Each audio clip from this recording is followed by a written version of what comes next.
Welcome back. This is part 3 of the video on the historical background or underpinnings of early biological theories. So we are going to move on. We were discussing the Enlightenment, but now we need to move on to some thematic considerations.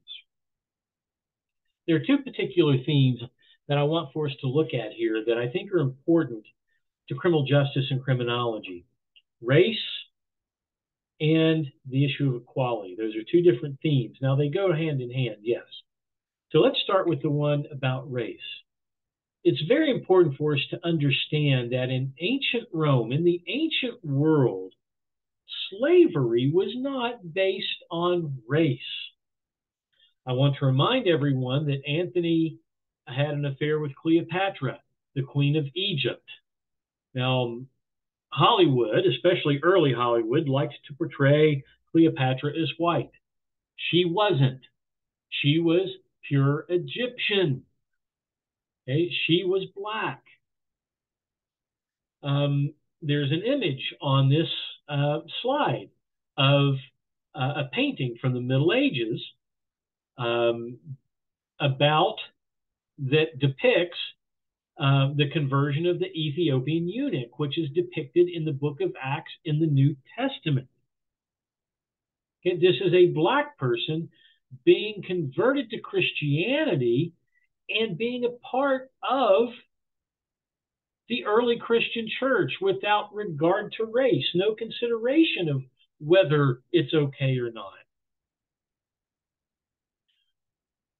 See, once the Roman Empire fell and then the Catholic Church began to take hold, and there was a lot of discrimination and persecution of Jews, beginning in the Roman Empire, yes, but really once the Roman Empire fell, because of the animosity between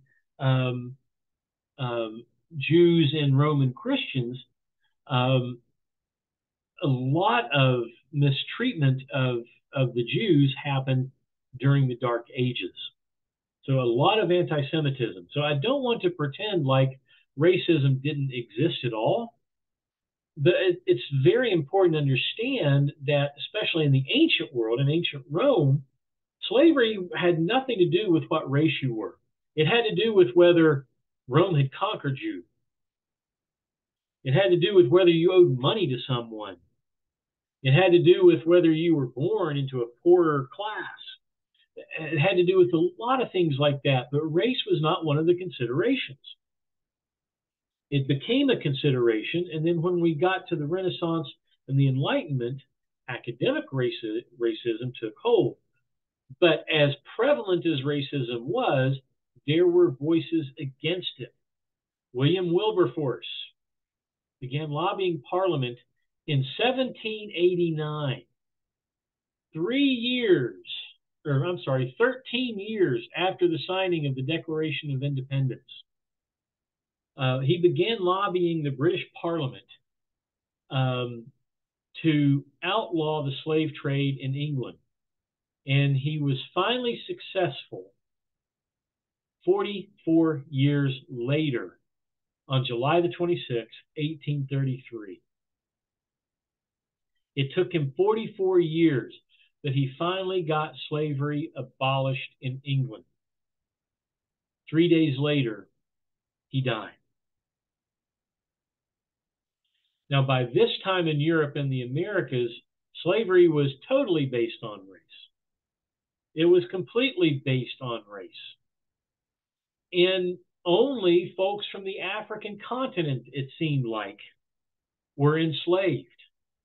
Now, folks from other continents, like folks from Asia, were mistreated and discriminated against and sometimes put into slavery. But as a whole, folks from the African continent were the group put into slavery. Very important to understand that slavery became about race as we moved into more academic abilities as human beings.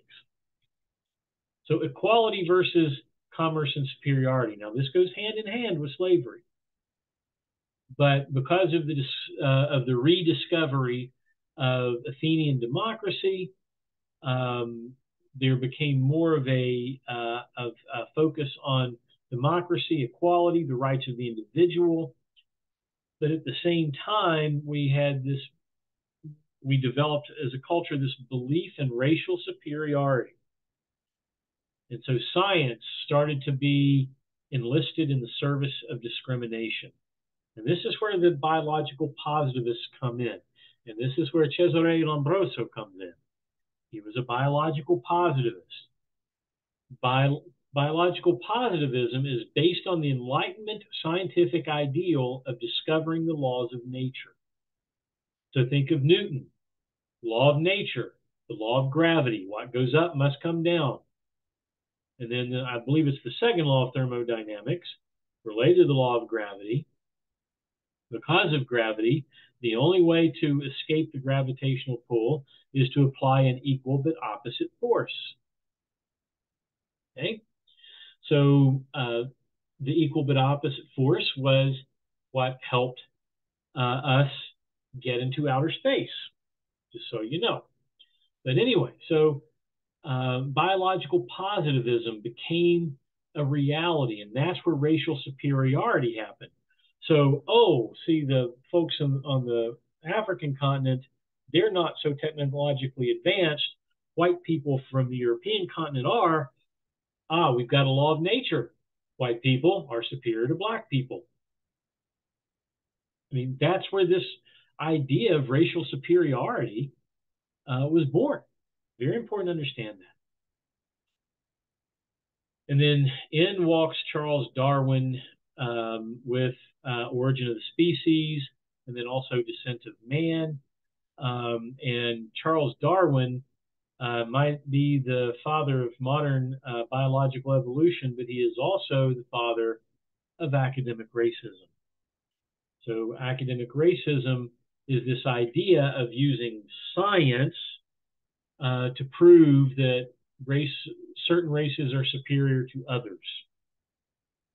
Now, the way my great grandma would have put it, that's the biggest lie since the devil learned to talk.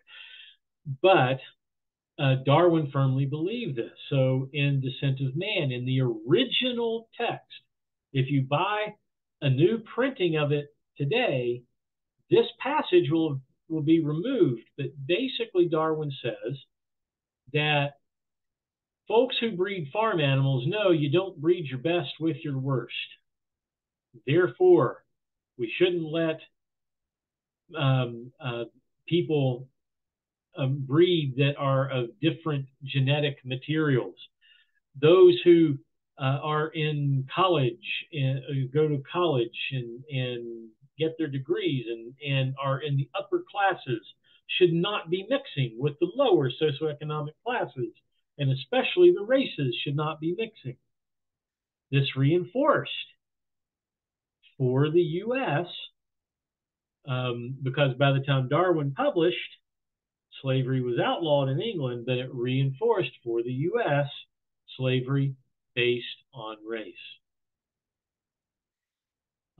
And this academic racism was born.